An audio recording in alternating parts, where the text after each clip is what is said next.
All right, we are live. Hello everybody and welcome to another camera class. My name is Saxon. I'll be getting us started in just a moment here. It is the last Thursday of the month, so today we are doing, drum roll please, Beyond the Traditional Camera.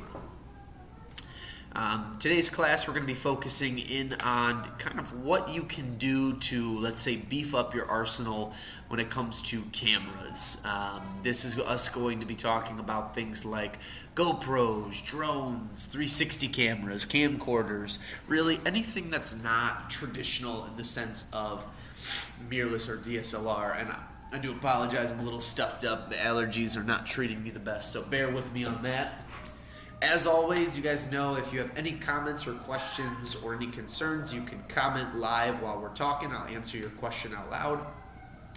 And for anybody in class with me today, they have the same thing. They can just ask. So without further ado, let's get started with Beyond the Traditional Camera. So we start with why advance past your camera. What's the point of, if you have a beautiful mirrorless or DSLR camera or even your cell phone, why would you want to invest in any of this other stuff? And I start with portability and travel. A lot of this stuff is really small, it's easy to take with, and it really doesn't have a giant learning curve to it.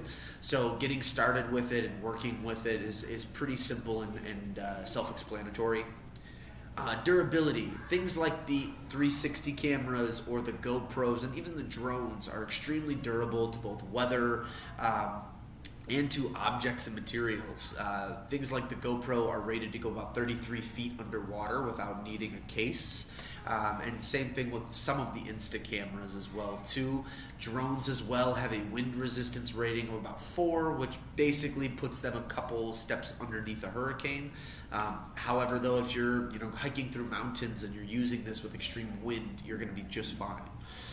Waterproofing, same idea. The GoPro DJI offers many waterproof materials. If not that too, they also have cases you can put on these cameras, which are great. Recording time.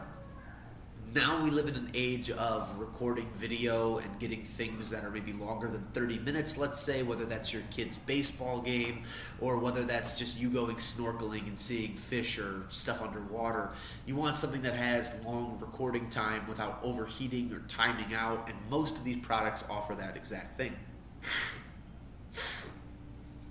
And then lastly, too, the ability to fly over or record over great distances. When you have something like the drones, specifically, you're able to fly nearly like 2 miles away from yourself, even further than that too with certain models, and it still records, sends it all back to your controller as well, which is a really great feature. But it makes it super easy and great if you're trying to, let's say, reach new heights or see things from a level or a perspective that you weren't able to with just your traditional camera.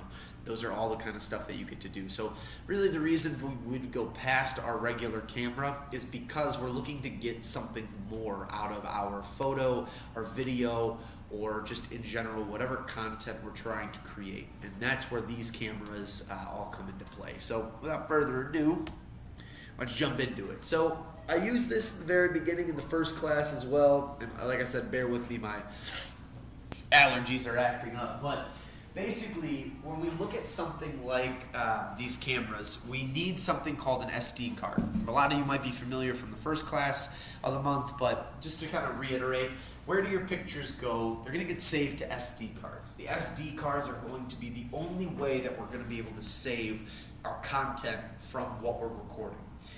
With that being said, make sure you have 2 of them. It's not uncommon. If you flip an SD card over on the back, you'll notice that it has copper contact strips. Those copper contact strips can get worn out and they can deteriorate over time.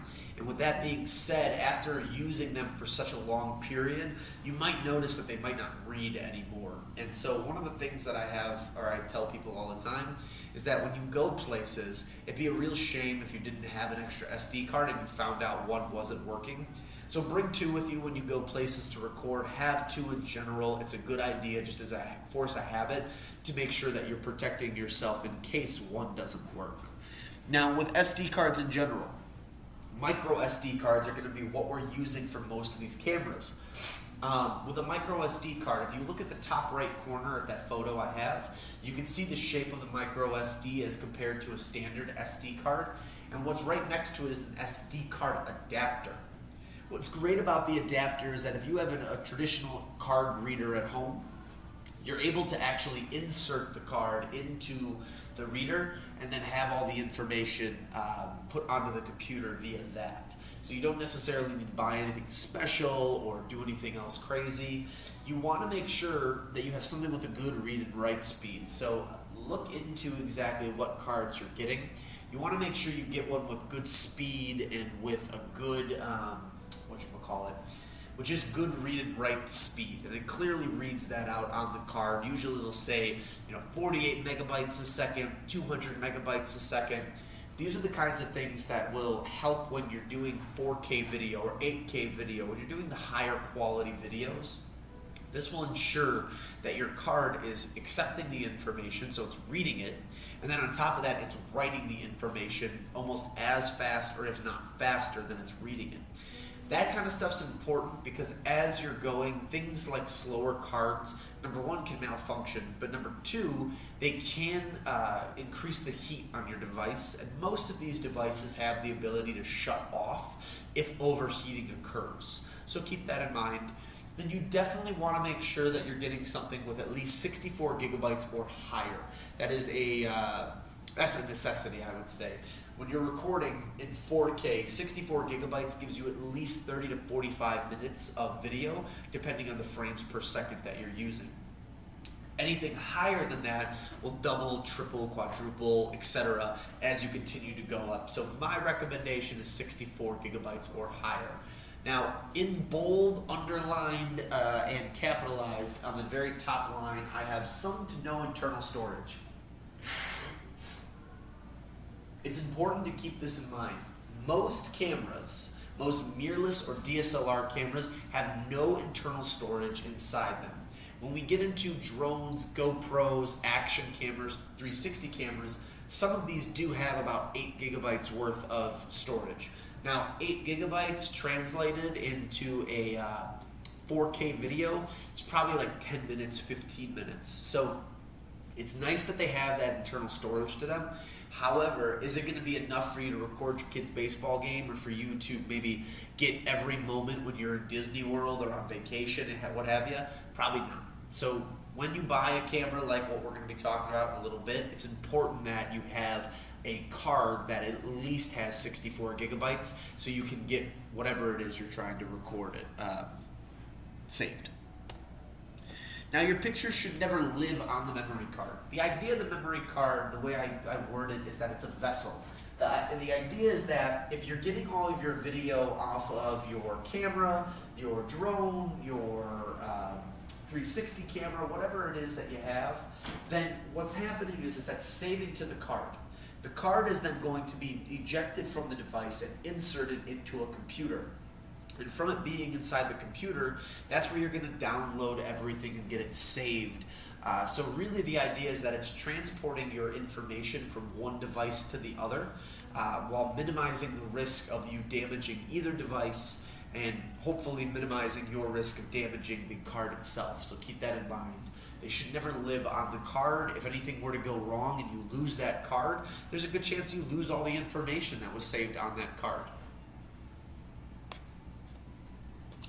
My top steps here, I give them about my 6-7 points on what you should be doing to make sure that you don't damage or lose pictures or videos when you're transferring. So first step, land the drone, turn off the camera unit, whatever you are doing, make sure that you do one of those two things. By doing this, you are allowing for whatever camera is being used to power down effectively. You make sure that information is saved properly to wherever it needs to be. And you're just ensuring that the drone or the camera is completely done utilizing the video aspect or anything else. And keeping that in mind too, wait at least 5 seconds. That 5 seconds also gives you the ability to ensure that your device, your product, whatever it is, has proper time to save everything and that nothing else is still being loaded. If for any reason you don't wait that couple seconds and you decide to take the card out, there is a chance that you could lose information on the card.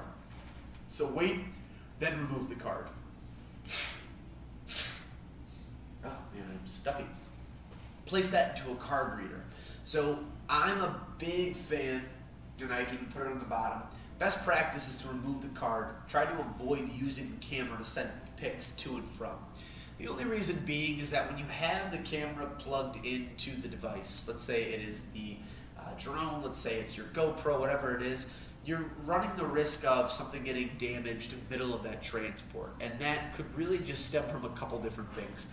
One could be the fact that you unplug the GoPro as you're going, and then that deletes everything on accident. The other could be the fact that maybe you have a coffee on the table or water on the table, and you accidentally spill it onto your camera. While a GoPro is waterproof, the inside of the GoPro is not waterproof. So that's something to keep in mind too. If you spill on that stuff, you could damage it and lose all your pictures and videos. But on top of that too, now you got to buy a new camera. So my recommendation is to remove that card, place it into a card reader first, then transfer the information, and avoid using the camera with a cable to transfer everything. With that being said, use a good card reader, invest in one. My personal favorite's the Trifecta. It's right in the middle there. It has a USB-A and USB-C ending to it, and it costs about $20. It's easy to use, has a micro SD and a standard SD card slot on there, and it'll help you transfer everything. The other card readers up there are good too. The two on the right are for velocity cards, or for your CF Express or QXQD cards, so a little bit more of the higher end cards for DSLRs or mirrorless cameras. However, this one and the one all the way on the left from ProMaster are two great ones. I like the one on the left because it actually has USB hubs where you can charge your device as it's being plugged into the computer, so it just gives you some more options on there. The next thing you want to do is copy photos to a destination folder. And when I say copy, I mean to copy them. You don't want to move them. Copying the photos is going to make sure that you duplicate them. If anything goes wrong during the transfer, at least you have them saved and still on the card itself. That way you can get them back. If you move them and they get lost during the move or unplugged, or something goes wrong, whatever way, shape, or form that might be, again, you're running the risk of not having those photos anymore. So keep that in mind. And if you're using Windows, you're going to use the Explorer to find all this. And if you're using Mac, you're going to use the Finder to find all this. That's their different, menu systems or searching systems that you can use to find your information as you put that SD card in. Now, once you've got, and then I also like to mention this, with the destination folder in general, my best school of thought, or my best way of labeling things, is to go by date and go by event. So if you were at your son's baseball game, or your daughter's softball game, or a basketball game for the NBA, or whatever have you, you might want to label it, Pirates versus Eagles, 3/31/2024. Or you might want to label something, Bulls versus Celtics, 2/25/2023.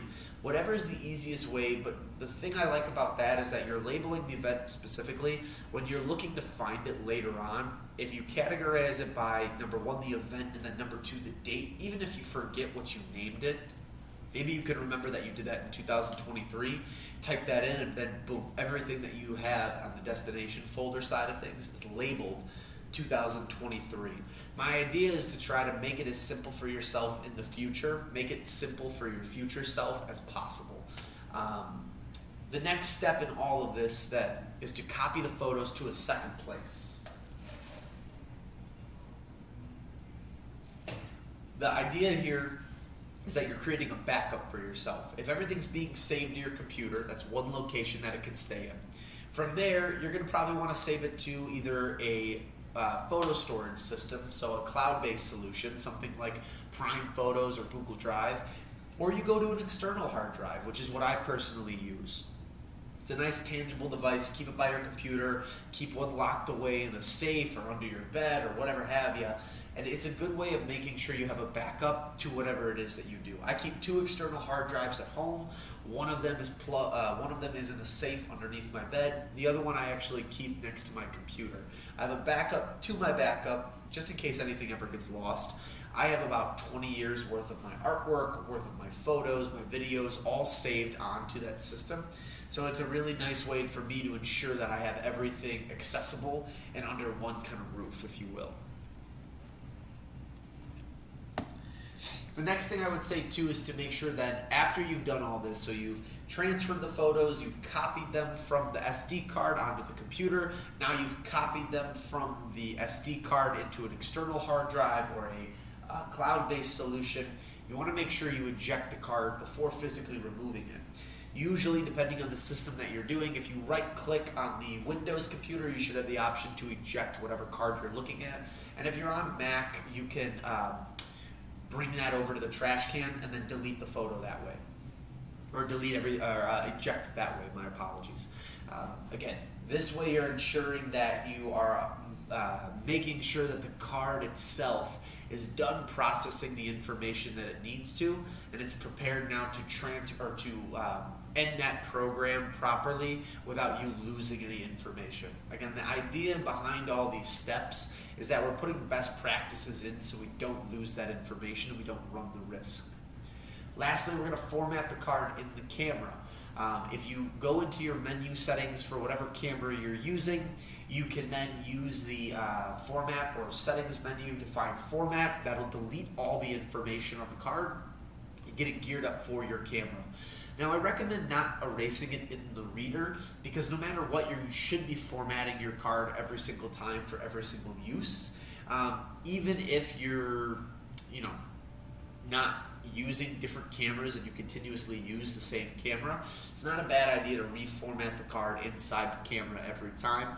This will just ensure that your camera and that card is geared for whatever it is that you're using. So again, if you're using a Nikon camera, this is going to ensure that the Nikon camera is primed and ready and you get the most amount of photos or videos out of that camera.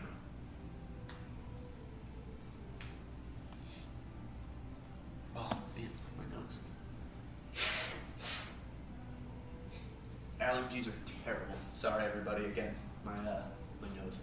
Anyway, here's your backup plan. Start with the SD card. That's where it's saving to. That's your first line of defense. That's what's getting the information from you shooting into a territory to be saved. From there, go into the computer, use a card reader, download everything onto the computer. Remember to copy it, not move it. So that way, again, we have a backup plan. From there, now you want to back up to your backup. So if everything's saved to the computer, now you want to make sure you're putting that either on a hard drive of some sort or on a cloud-based solution. And this is kind of your cheat sheet for it, but it's a really nice idea to try it out and kind of experience both the cloud-based solution and or the hard drive. I recommend either or. Try that cloud-based solution, really great. You got Google Drive out there. They're one of the most famous. If you have a Gmail account, you automatically have Google Drive.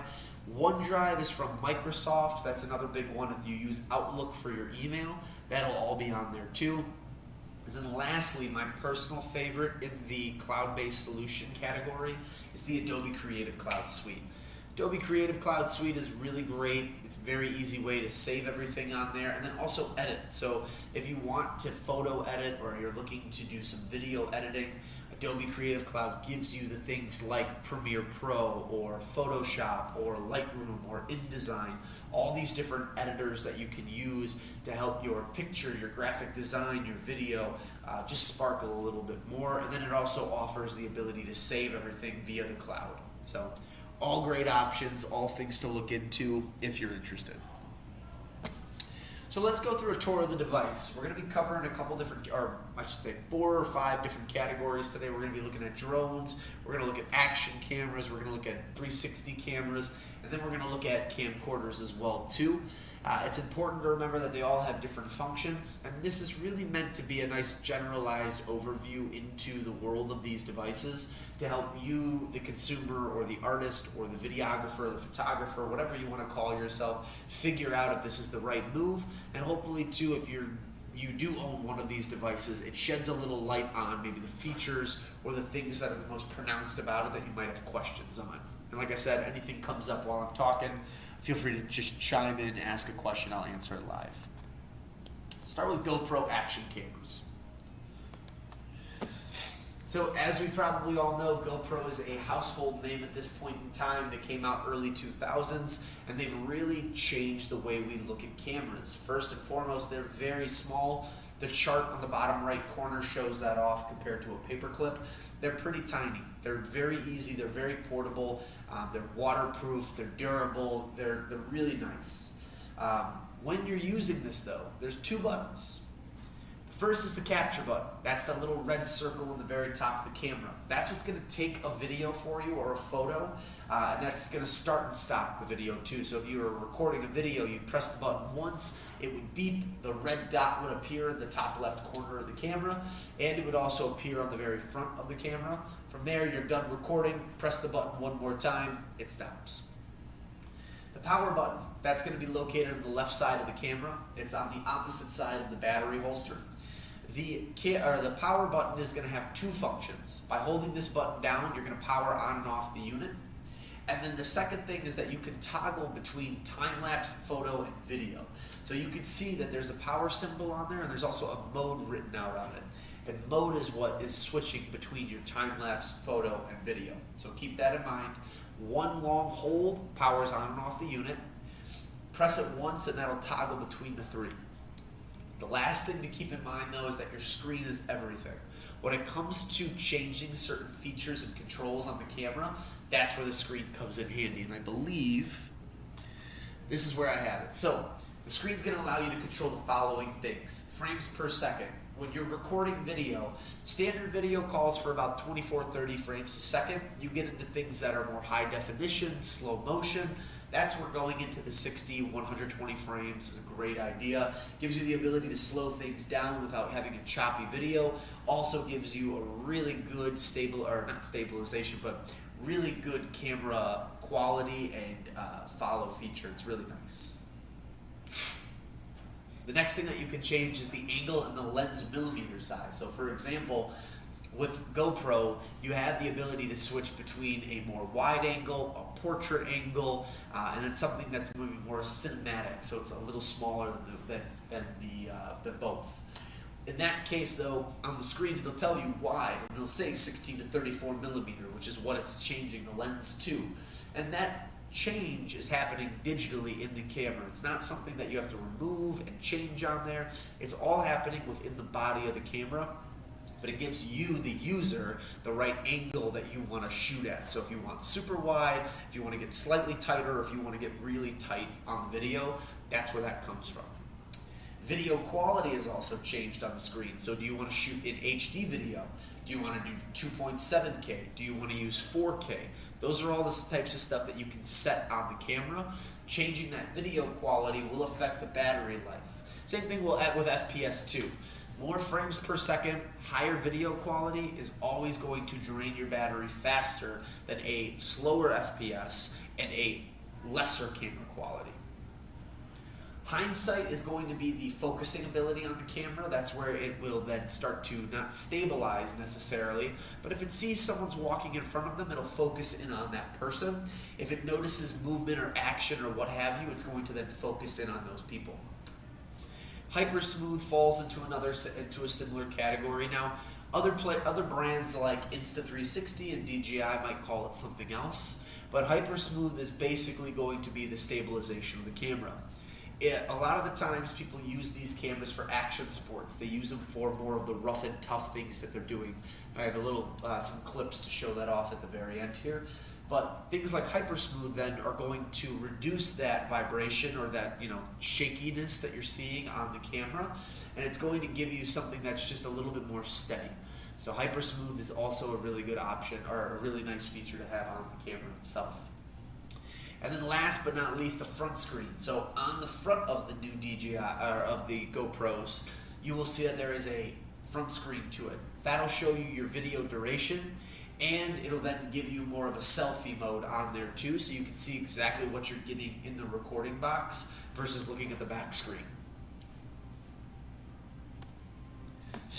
So your modes, to go over that slightly again. Photo, it allows you to capture stills and frames rather than take videos. Time-lapse, that'll turn the video on and it will capture video over a duration of time. It will then compress the video and then play that captured video over a period of time, and that will play within seconds or minutes. So if you record a sunset, the sunset might take 2 hours to officially go down. The GoPro, the camera in general, will then take that whole time lapse and shorten it up. So it's a really cool feature, because then what'll happen is you get this video that looks like it's going very quickly, that the sunset is happening in only a few seconds, whereas it took 2 hours to record. Then video. That just means you can record video for whatever duration you want, whatever quality you want, and then you also can put features on there like hyper smooth or hindsight. All are fantastic. Pardon me, I'm trying to blow my nose off camera to see if that helps at all.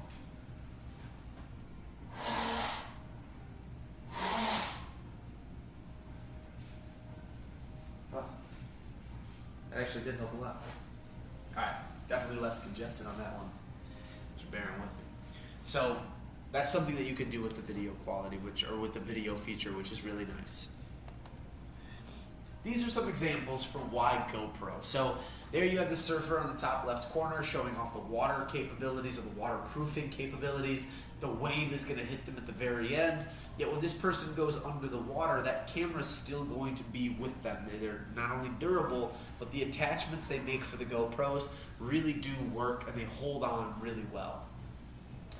You've got something like the motocross video on the right side of there. You can see that it's getting mud splashed in the camera's lens, it's getting beat up a little bit, and the biker falls off. But with the stabilization with Hypersmooth built into the camera, you can see how uneven that surface is and how rocky everything is. However, the camera is still showing a really good quality on there, and it's not showing all of those bumps and kind of rough, rough movement that you would expect. And then lastly, you got the lacrosse one. Same idea. Guys hitting somebody with a stick, trying to get the ball away from them. You can see kind of how physical everything is. Yet the camera shows everything off really well. Doesn't have that bad of an angle, and overall looks pretty good. These are ideas of what you could use the GoPro for. These are just kind of ideas also to show off what the GoPros are capable of as far as durability-wise and stabilization-wise. But really, why would you want to use an action camera? I use these 4 images to show it off. Bottom left corner, it's waterproof. It's really easy to use, it's simple, and you can take it in the water with you if you go on vacation, you go on a honeymoon, you go on any type of event, or even if you're just going to your local pool this summer and you want to have a little bit of fun. Bring the camera with you, you can do that. They make a lot of different attachments. And if you look in the top left corner, they make all sorts of different devices that you can connect to this. I had a father come in whose son played tennis, and he was able to buy a harness, or not a harness, but a clip that actually hooked onto the hooked onto the fence itself, and then was able to then record as he's going. So a really nice thing, really nice piece, easy, but again, something that you probably wouldn't expect to see everywhere else. So, the biking situation, the guy on the top right corner, the handlebars, another device or another way that you're showing off the camera, just like we saw with those GIFs or those clips that I just showed a minute ago. This is what the GoPro was really invented for, was for action sports, was getting that first person view. And it's really cool that you can do something like that with the quality that you get out of the camera, and you don't necessarily need to have your big DSLR or mirrorless camera with you at all times. And the bottom right corner, just perspective in general. I think it's really funny. I did this a couple years ago. I have a golden retriever at home. We bought the harness to put the GoPro on top of, and I have a really silly video on my social media of my dog playing at the dog park one day, or at the beach, and you can see his ears wobbling around and bouncing, but the perspective and the angle that you get, if I were to put a really nice camera on his back, you wouldn't get that same type of look, and he probably also would knock it off. So something like this, something like an action camera, a GoPro in general, they're going to be great for kind of off-the-wall stuff. They're a nice tool to add in your tool belt of camera gear.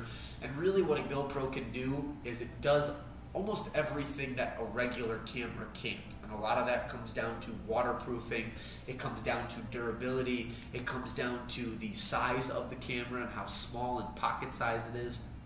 These are all stuff that people really look for when they're in the market for one of these cameras, and they're a nice tool to add to your arsenal. My personal favorite, drones. Drones are fantastic. They're really cool to use, and for anybody who's just trying to get something that might be a cool, exciting new toy, drones are fantastic as something to try. So here are the main different drone types. Right now, the main one we'll be focusing on, the one you can see in my pictures here, is the quadcopter. They call it the quadcopter because it has 4 different propellers, and you can see each one of these drones has that. Now, in the world of drones, while quadcopters are probably the most popular consumer model, that does not mean they're the only ones. There are tons of different types of drones out there with all different types of use types. So let's start with single rotor drones. They look like a typical helicopter. They're more of a fun flying experience. It's not meant to be the best quality or not the best for recording videos. Quadcopters, on the other hand, they're the most popular style of drone sold on a consumer level. And you're going to see 2 different styles of it that are the most popular. You're going to see the FPV version, which needs goggles to fly, but typically only comes as a quadcopter, so you won't see a FPV drone as anything other than a quad. And then the Cinedrones, flying as a quadcopter, but have a high-quality camera and tracking feature. Now,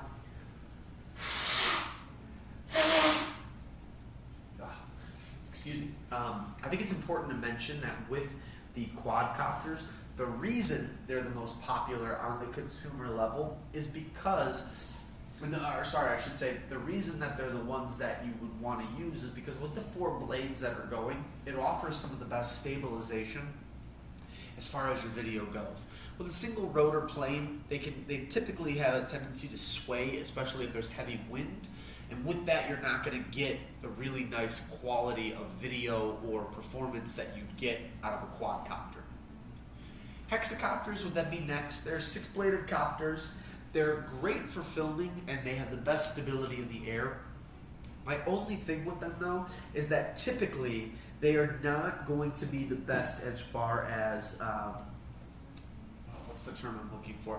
Actually, they're going to be really great. They're not going to be amazing price-wise. They are more expensive. They do usually require more of an advanced knowledge of drones. And on top of that, really you're only seeing hexacopters used on something like a movie set. This would be a $40,000, $50,000, $60,000 drone that offers you, let's say, more stability, but it gives you really the ability to use your big bad camera setup on a drone versus using the smaller camera that comes with the quadcopters. Not to say that quadcopters aren't going to give you amazing video. Almost everybody now has 4K video, 5K video, even some have 8K video built into them. However, the sensor size is not going to be the largest, and when you're making full-length feature movies or even just films in general, you want the biggest sensor size that you can get. It really does make the difference in the long run as far as your video is concerned. And last but not least, we have fixed-wing rotors. That's more of a plane experience. It's great for people who want less of a copter experience and they want more of a plane. This is definitely not going to be for making videos similar to the single rotor plane. This is more so going to be for fun. So Air Hogs would be a great brand for that. RC shops or remote control shops might be the way to go for something like this device. But again, if you're not interested in the video aspect of it, you just want to fly and have a good time, these are 2 great options to look at. Next thing we'll look at is the controller and button layout. So for the controller, it's important to remember that there are 2 main types. There's RC and standard. Standard is really going to be a use it with your phone type deal, whereas the RC has everything built into it. It's really nice and inexpensive to go with the phone model because it's easy to plug your own device in. You download an app that's associated with the drone you buy. DJI would probably be the most popular consumer drone on the market right now. But easy way to fly, easy way to get into stuff. You're able to easily connect and move, and then on top of that too, because you have internet connection on the phone, It automatically can geolocate you and make sure you're not flying with any restricted airspaces. Button-wise, you usually will have 2 joysticks to it. You're going to have your power button to turn the whole thing on. You're going to have your immediate land button that will return you to home and then land you. You're also usually going to have a toggle switch that moves between speed mode, sport mode, battery saver mode, and cine mode. Cine mode is going to move a little bit slower with more increased stabilization. It's also going to make sure that your camera just looks the best as you're flying. Sport mode is going to really take you off in a fast movement. And then neutral or standard mode is really just going to kind of make the drone fly the typical way that the drone would fly. The latch on the top is where you lock your phone into place, and then it has a cable that comes out to plug into the phone. All that's doing is keeping the phone charged. A lot of people think that the controller and the phone are connecting up. However, it's not necessarily the case. You can technically not connect or plug in your phone to this controller, but it's recommended that you do. And then you have 2 triggers on the top there. The triggers are going to be able to call out the camera, whether that's photo, video. It should also then give you the ability to change the angle of which the camera is coming in and out. So keep that in mind as you're using it. Now between that and then the RC controller, really the only difference is that the RC controller has 2 antennas that are poking out the top. That connects to the drone, gives you better signal. And then the main difference is that the screen is built into the controller of the drone.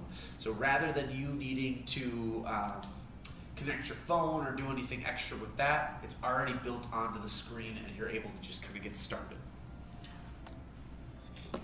Most controllers, like I said, so control sticks, 1 joystick will control your up and down movement as well as rotation. The other one will control front and backwards and side to side movement. You have antennas, you can point them outwards. These are the connection point between the drone and the controller. Gimbal dial, it's a rotational control over the drone's camera. The record button, clicking this will record or take pictures. Focus and shutter, so on the other side of the record button you'll have the focus ability, where then this will give you the refocus. And then if you are using the shutter control on there, let's say that you're doing more photography, you can control the shutter speed as well, which is really great. And then RTH button, that's a very important one. It gives you the ability to send the drone back to the place it took off from.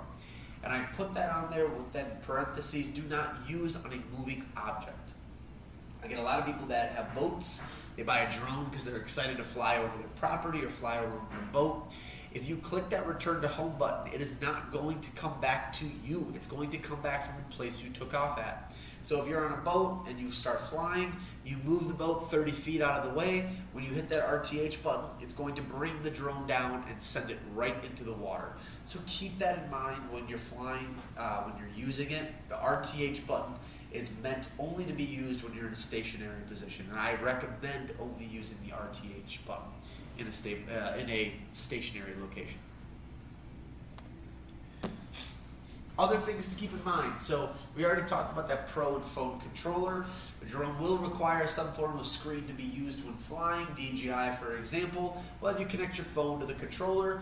Other Pro controllers that they sell will have a built-in screen, so you don't have to do that, and everything shows up on the screen the same way it would show up on your phone. And then geofencing.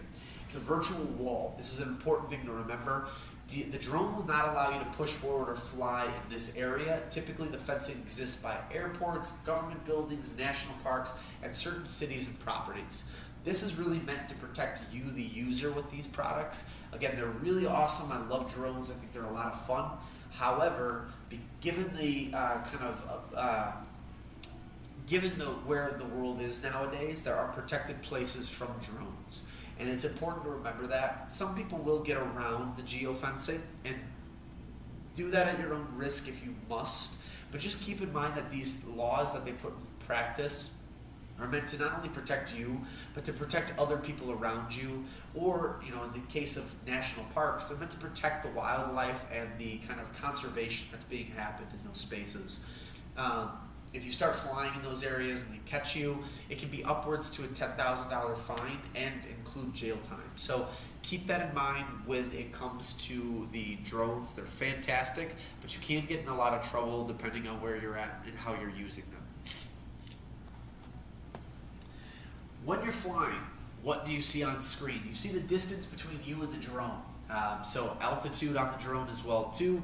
But if you're 400 meters in the air, it'll show that. It'll also tell you that the drone is maybe 100 meters away from you, going more distance wise, if that makes sense. The screen is going to give you the ability to switch between photo and video. So when you're using the drone, you can then toggle between your ability to take video and your ability to take photo. It makes switching really easy. On the very bottom left corner of the screen, you're going to get the map with geofencing in the surrounding area. This is going to tell you immediately where you're at, if you can fly in that area, and what parameters are there. Some areas will tell you that you can fly, but you have to be 400 meters. You can only go 400 meters tall. Some will then tell you that you can't take off within this area at all, and some people will say, or some areas will say that this area is completely off limits, and you're not even allowed to fly into that. Myself included, I learned this when I was in Arizona last year during May. I went out to visit some family, and out there they have a lot of Indian reservations and reserves, and with that there were a lot of areas that you couldn't fly close to because they were protected by the geofencing in the area. Active track is a really great feature as well. You can cancel or start that. With that being said, they have sensors on the drones that check out for obstacles and different things that are in the way. And what you can do is actually turn the drone on and have it track you and follow you as you're flying. Really cool if you're trying to do a video and it's just you with the drone. This gives you the ability to kind of turn the drone on, let it do its thing while still keeping you in the frame. Not only is RTH located on the physical controller itself, but it's actually located on the screen too. So you can click RTH on the screen, you can click it on the controller, whatever's easiest for you, the user. And then you also have the immediate land button. I like the immediate land a lot because, again, if you're in an area and you're flying and you need to just immediately get out of the air, rather than hold the joystick down and have it come down slowly, the immediate land basically scans for any items that are below and will just automatically start dropping the drone down to a safe distance, so that way it lands on the ground pretty quickly. Great if you need to get out of the sky quick, if you're done and you just need to pack up and move, whatever have you, that's available to you, the user. Now, a big part of flying drones is understanding the law. So FAA, the Federal Aviation Association, they require that if your drone is, well, let's start with this. There are two permits that you can purchase, and the FAA is the main one that regulates this. So the thing that I tell customers all the time, and I tell people that are getting into this, the local government and your state government have no control over how you fly this drone. It is all controlled by the federal government. So they are the ones that put the sanctions in, they're the ones that control the airspace, and they're the ones that dictate all of the things that I'm reading to you now. So there are two main permits that you can purchase. There are other permits out there, but the two that we'll be talking about right now is your standard registration and your Part 107. So if you have a drone under 249 grams, you do not need a permit of any kind unless you're doing commercial work for business or pay. That's where Part 107 comes in for that commercial or business work. But let's say that you bought one of the Mavic 3 Pros, you bought one of the FPV drones, you bought anything other than a Mini. Those drones are going to be over 249 grams in weight, making them an aircraft that is detectable by most radar systems. That being said, you have to register that drone on the FAA.gov website. It costs about $5 and includes a course information that needs to be read. Nothing really crazy other than that. It's just mainly to tell you how to be safe with your drone so you don't put others at risk or danger anybody. After completion, you're going to have to clearly write out whatever the permit number of that is onto the drone. So keep that in mind. If your drone is above 249 grams and you're getting into this, when they give you that permit number, write it out. If for any reason you get stopped by a police officer, by an agent of some sort, by anybody who basically is questioning your drone and your legitimacy to fly this product, they can then see that you've registered, you've clearly written that number out, and you should have no issues going forward unless you're being reckless.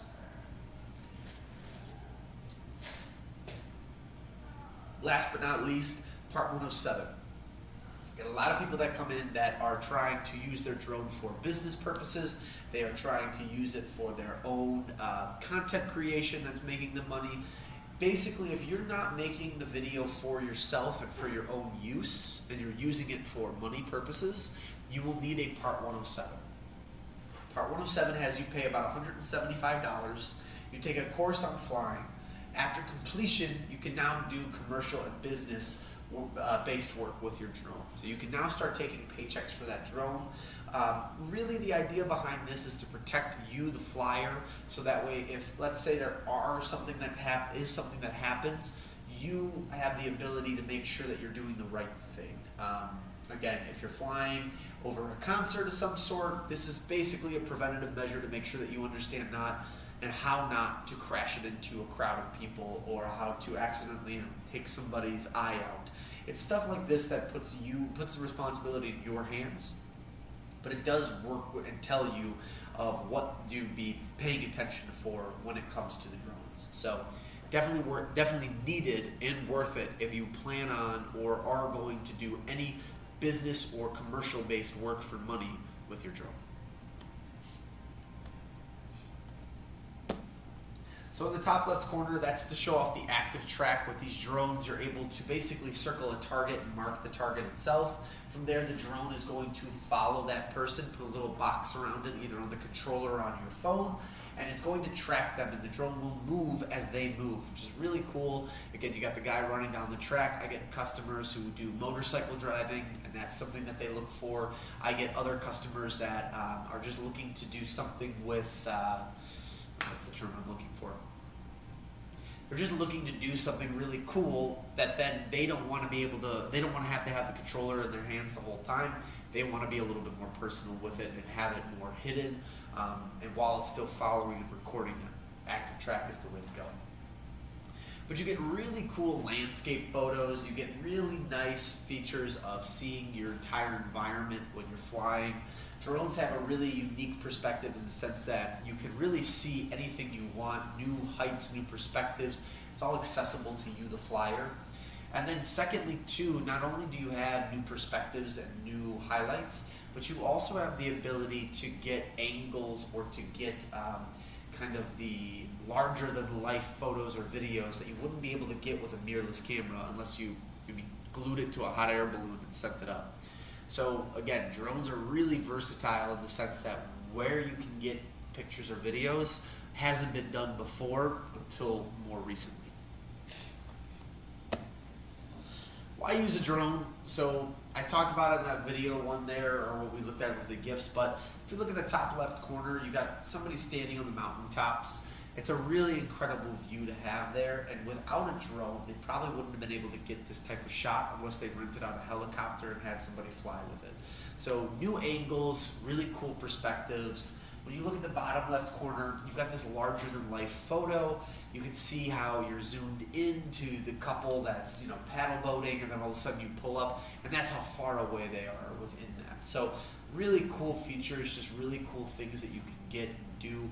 And then same thing with the top right corner. It's that perspective, it's that angle, very unique to drones, something you're not going to see everywhere, but you have accessibility to it with this product. My personal favorite thing about the drones is being able to take photos on there. And that bottom right corner shows that off really well. If you have a wedding or a big family or a group outing or anything where everyone has to be in front of the camera, rather than spend the money to hire a camera person or to do anything else, you can fly that drone and get really nice angles of you, your group, your whatever it is, and get a good photo. So this larger than life photo, but this more so, let's say,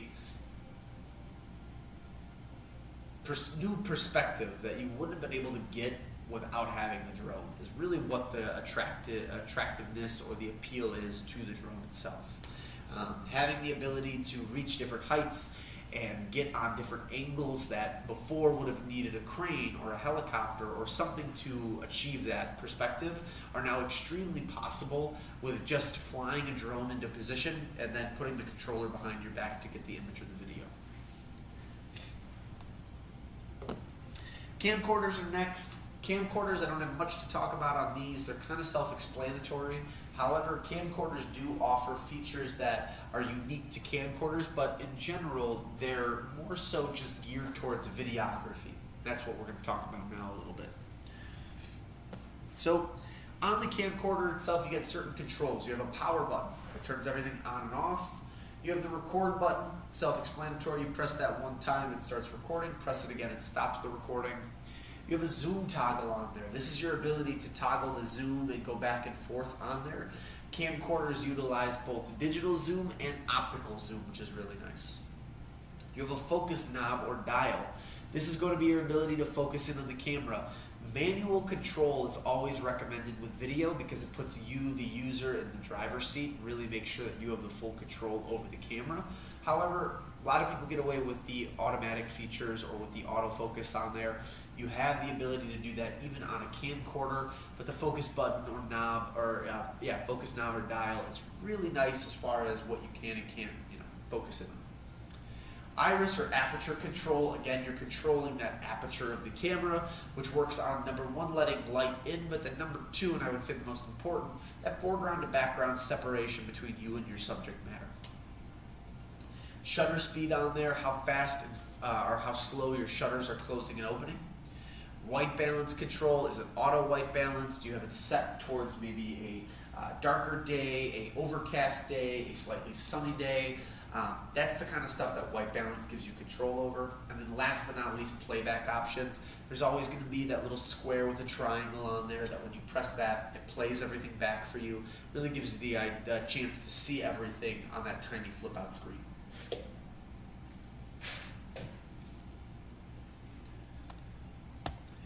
Important settings to keep in mind with camcorders, so video quality, setting your camera for HD or 4K or any other qualities that your camera is capable of. That is up to you, but it is something that you should look at if you're buying a camcorder. Image stabilization. Setting your camera to have image stabilization on will ensure you don't have a shaky video. When you use features like this on the camera, they do tend to waste the battery more. However, though, depending on how long you're shooting for and what you have, if you have a tripod, you might not need the video stabilization turned on. Get away with it. However, if you're using the hand grip that comes with the camcorder and you have the camcorder in your hand, you probably are going to want to use that image stabilization so you don't have a shaky video. Face detection, most camcorders will have auto face detection, which depending on what you're filming can help focus on humans. Again, if you're using autofocus, that's available. If you're choosing to use manual focus, you don't get the face detection. Frame rates. Frame rates are the rate at which you're capturing frames of your video. Lesser rate, better for simple or standard videos. Faster rate, better for sports, action, or slow-mo. Bit rate. Setting this helps your camera take in information. The higher the bit rate, the more info the camera is taking in. So again, if you're a big editor or you're going to be doing stuff on the computer to then make a full video or whatever it is that you're trying to do, using the bit rate, making sure that you have the bit rate that's appropriate for your project is important because it'll then dictate how you get to edit things. And then last but not least, exposure control. Controls the darkness and the lightness of your video. Make sure that when you are recording and you're doing stuff that you have the most optimal light possible. You might have set everything on your camera, however there are still parts that might not necessarily look the best. They still look a little dark, what have you. Using exposure control will really give you the ability to bypass that. You're not changing ISO, but you are allowing for the exposure of the video to be a little darker or lighter in one way or the other. Why use camcorders? I like the idea of camcorders because it is a great way if you're just interested in making videos. If you're someone who is trying to be a cinematographer, you have a kid who's going into college who wants to just do video or photo, these are great, or I would say just video, these are great examples of what you can do with it. They're compact, they're portable, as you can see in the top left corner. Her hand fits into the strap area of it, she can hold on to the unit. They're great for cinematic shots. When you look at the top right corner and the bottom left corner, you can see how cinematic, edgy, and how maybe more moody some of these shots can be when you're using a product like the camcorders. And because they're specifically made for video, there's more customization as far as video settings goes that are available in camcorders. Not saying they're not available with your standard camera, however, the camcorders are designed specifically for video. And then last but not least, the bottom right corner just shows off accessories. A lot of people will put together rigs, or they'll put together setups for their camera to ensure that when they're recording and they're doing stuff, they get the best out of it, whether that be sound, whether that be noise cancellation, whether that be lighting, whether that just be record time and durability of that recording. That's all the kind of stuff that camcorders can allow you to do. If you're not interested in taking photo and you're more interested in the video side of things, camcorder might be the best way to go for you. And then last but not least, we have 360 cameras. Some of the most popular things out there nowadays, if any of you watch social media or are familiar, it is really amazing what cameras can do. These are an example of 3 different cameras that we actually currently carry in the store. All are fantastic, but some cameras will be better than others. It's important that you look into this a little bit more. Make sure too that a 360 camera is for you. So features on the 360, it works and functions like all other action cameras. 2 180-degree firing cameras are on this unit, and it can work with one or both cameras. So if you're not looking to do the 360 and you just want to zoom in on a picture or just get a single shot, you can do that and just fire one frame at a time, or one camera at a time. If you have a selfie stick, it's really amazing what these can do. You put the camera onto the selfie stick, and as you're holding it, it will block out the selfie stick. It basically puts it in the seam of the video because you have 2 180 videos. So that basically is going to then give you a straight line that acts as your seam. That's where then the stick can go in from there. And then it creates a third-person view unlike other cameras. It's really amazing what you're able to see on there. And the 360 cameras really give you the ability to not only customize most of your videos, but change focus parameters, which I think is really unique and cool. Videos can be viewed full in their full form with a VR headset, which is really cool too. So for anybody who is interested in the metaverse and the workings of the internet, that is a great way to get into it without necessarily breaking the bank. If you invest in a 360 camera, you're going to get some features on there that are really cool, really unique. And then they're small, compact, and durable. If you're using this camera and you drop it, you throw it against the wall, you take it underwater with you, for the most part it works. Some models are not waterproof, especially from the Insta360 lineup. However, a majority of their 360 cameras are, and so it makes it really great for vacation or for anything else. You can record that kind of stuff. So here's some examples. On the top left corner, this is an old Insta360 product. However, what they're doing is post-shift of the focus point. They're able to move around the screen with their finger in order to find exactly where they want to focus in on. And that's a really amazing feature to have on something like this because it really gives you the ability, and I like Insta360's motto, shoot first, think later. Or shoot first, focus later, however you want to word it. It's great because as a videographer, instead of having to make sure that you got the shot right in one go, you can just record because you want to record, and then afterwards you can edit and change and make sure things are where they're supposed to be.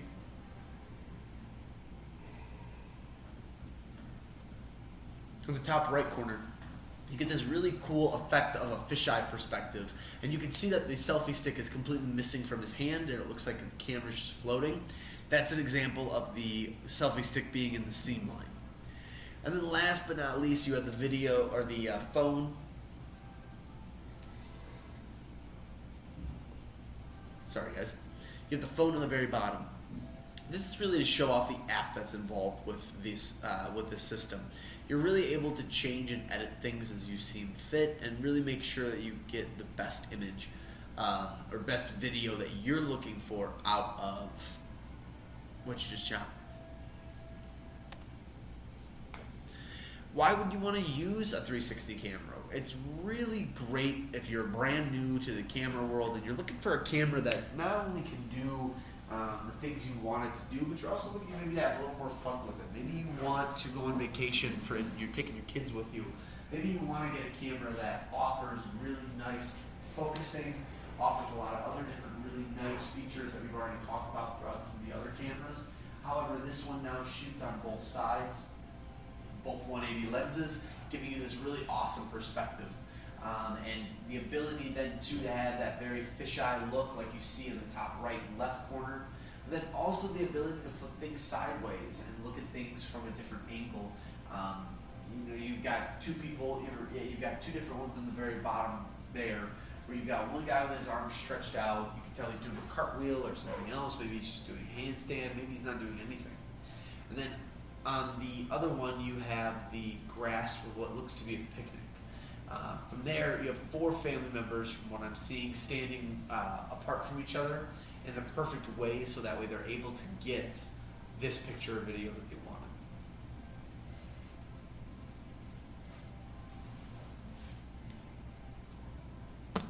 And that's all I have for you guys. So typically this is the last class of the month. Next week is going to be the first Thursday of April, so we are going to run the beginner camera class. First Thursday of every single month, and then from there we'll continue with our schedule. Every single Thursday will be a different class. So next week is going to be beginner cameras. The week after that is going to be intermediate. The week after that is advanced, and then the following week we will do beyond your traditional camera again. That's my phone number and email.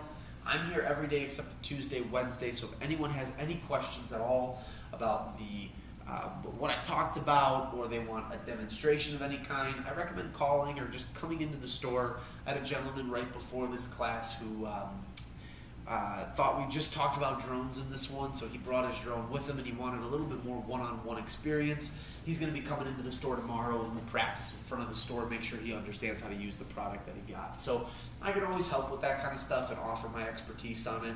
But this class is really made to show you guys that there are alternatives out there in the camera world to get the shot that you want. If there is a shot you're looking to get, or you want to take video or pictures of something particular, and you just don't know how to do that, a lot of the times some of these devices will answer that and fit the needs that you're looking for. So keep that in mind as you're getting ready to invest and put more money into more camera gear or into more equipment that you want.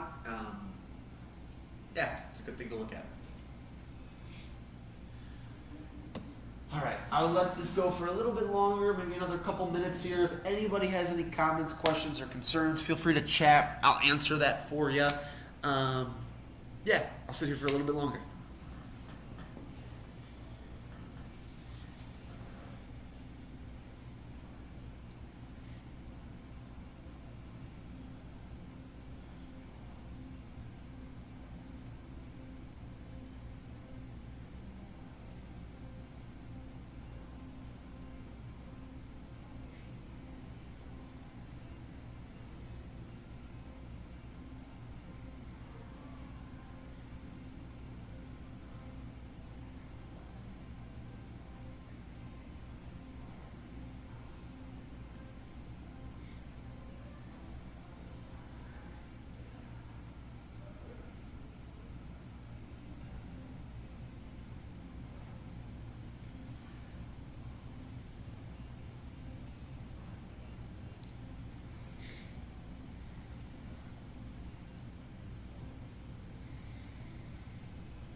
All right. Well, we let it go for a little bit longer. Doesn't look like anyone has any questions specifically, but even if you don't feel comfortable messaging right now and asking a question, my phone number and email are right there. Call me anytime, email me anytime. I usually respond to emails the quickest. But if you do call, leave a voicemail, and I'll call you back as soon as I can on anything that you have questions on. But yeah, that's all I got for you guys. I will see everybody or anybody who's interested next week for the beginner camera class on Thursday. In the meantime, keep taking pictures, keep taking videos, keep shooting, and yeah, have a good one, guys.